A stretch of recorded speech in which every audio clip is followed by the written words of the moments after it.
അതെ, desk top laptop ഇത് തമ്മിലുള്ള ഡിഫറൻസ് എന്താണെന്നറിയാമോ? ഓഫ് കോഴ്സ് ഡെസ്ക് ടോപ്പ് ലാപ്ടോപ്പിനെ അപേക്ഷിച്ച് കുറച്ചുകൂടെ കൂടുതൽ കസ്റ്റമൈസബിൾ ആണ്, കുറച്ചുകൂടെ അപ്ഗ്രേഡബിൾ ആണ്.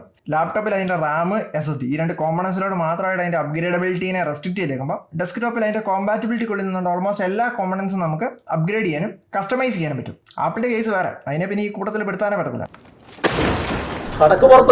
പക്ഷേ അപ്ഗ്രേഡബിലിറ്റിയുടെ ഈ ഒരു കോൺസെപ്റ്റ് മൊത്തത്തിൽ പൊളിച്ചെഴുതിയ ഒരു കമ്പനി ഉണ്ട്. And this may be the first time you here this name. ആ കമ്പനിയുടെ പേരാണ് ഫ്രെയിംവർക്ക്. ഫ്രെയിംവർക്കിന്റെ ലാപ്ടോപ്പിൽ എന്തൊക്കെ അപ്ഗ്രേഡ് ചെയ്യാന്ന് പറഞ്ഞുതരാം. Mother board including CPU, Ram, SSD, battery. Framework 16 തൊട്ട് അതിന്റെ GPU അപ്ഗ്രേഡ് ചെയ്യാം. ഇനി ഇതിനകത്ത് എന്തൊക്കെ കസ്റ്റമൈസ് ചെയ്യാന്ന് പറഞ്ഞുതരാം. ഫസ്റ്റ് ഓഫ് ഓൾ ഇതിന്റെ കീബോർഡ് നമുക്ക് അതിനെ ട്രാൻസ്പെറന്റ് ആക്കാം. അതിന്റെ നമ്പർ എടുത്ത് കളഞ്ഞിട്ട് അതിനെ വേണമെങ്കിൽ 80% ആക്കാം. സെക്കൻഡ്, അതിന്റെ സ്ക്രീനിന് ചുറ്റുമുള്ള ബെസൽ അത് നമുക്ക് കസ്റ്റമൈസ് ചെയ്യാം. തേർഡ് ആണ് അതിന്റെ പോർട്ടുകൾ. ഫ്രെയിംവർക്ക് ലാപ്ടോപ്പുകളിലെ പോർട്ടുകൾ ഓരോ മൊഡ്യൂളുകളാണ്. അതായത് നിങ്ങൾക്ക് HDMI പോർട്ട് ആവശ്യമില്ലെങ്കിൽ അതിന് മൊഡ്യൂൾ ഊരി മാറ്റിയിട്ട് നിങ്ങൾക്ക് വേറെ ഏതെങ്കിലും ഒരു പോർട്ടിന് മൊഡ്യൂൾ എടുത്ത് ഫിക്സ് ചെയ്ത് വെക്കാം. For example USB-A type. ഇതൊന്നും പറഞ്ഞിട്ട് വൈഫൈ, ബ്ലൂടൂത്ത് മൊഡ്യൂളുകൾ നിങ്ങൾക്ക് സ്വാപ്പ് ചെയ്യാനും അപ്ഗ്രേഡ് ചെയ്യാനും പറ്റും. തീർന്നില്ല, ഫ്രെയിംവർക്ക് ലാപ്ടോപ്പുകൾ ബാക്ക്വേർഡ് കോമ്പാറ്റബിൾ ആണ്. അതായത് പഴയ വേർഷൻ ഓഫ് ഫ്രെയിംവർക്ക് ലാപ്ടോപ്പുകളുടെ മൊഡ്യൂളുകൾ പുതിയ വേർഷനിൽ സപ്പോർട്ട് ആവും, പുതിയ വേർഷനിലെ മൊഡ്യൂളുകൾ പഴയ വേർഷനിൽ സപ്പോർട്ട് ആവും. തീർന്നിട്ടില്ല, നിങ്ങളൊരു ടെക് എന്തൂസിയസ്റ്റ് ആണെങ്കിൽ നിങ്ങൾക്ക് ഇതൊരു ഫുള്ളി ബിൽറ്റ് ലാപ്ടോപ്പായിട്ട് മേടിക്കാണ്ട് ഇതിനെ പാർട്സ് ആയിട്ട് മേടിച്ചിട്ട് നിങ്ങൾക്ക് അതിനെ അസംബിൾ ചെയ്തെടുത്ത് നിങ്ങൾക്ക് ഇഷ്ടമുള്ള ലാപ്ടോപ്പാക്കി മാറ്റാം. ചുരുക്കി പറഞ്ഞു കഴിഞ്ഞാൽ ഇത് ഡെസ്ക് ടോപ്പിന്റെ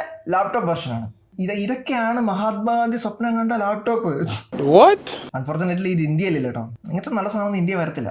ബൈ ദ വേ, ഇതുപോലത്തെ ഒരു ബ്രാൻഡിന്റെ ഇവിടെ കഥയുണ്ട്, അടുത്ത വീഡിയോയിൽ പറഞ്ഞുതരാം. മേ ബി അതിനകത്തൊരു ചെറിയ സർപ്രൈസ് കൂടെ ഉണ്ടാവും. അപ്പോൾ ശരി, ബൈ.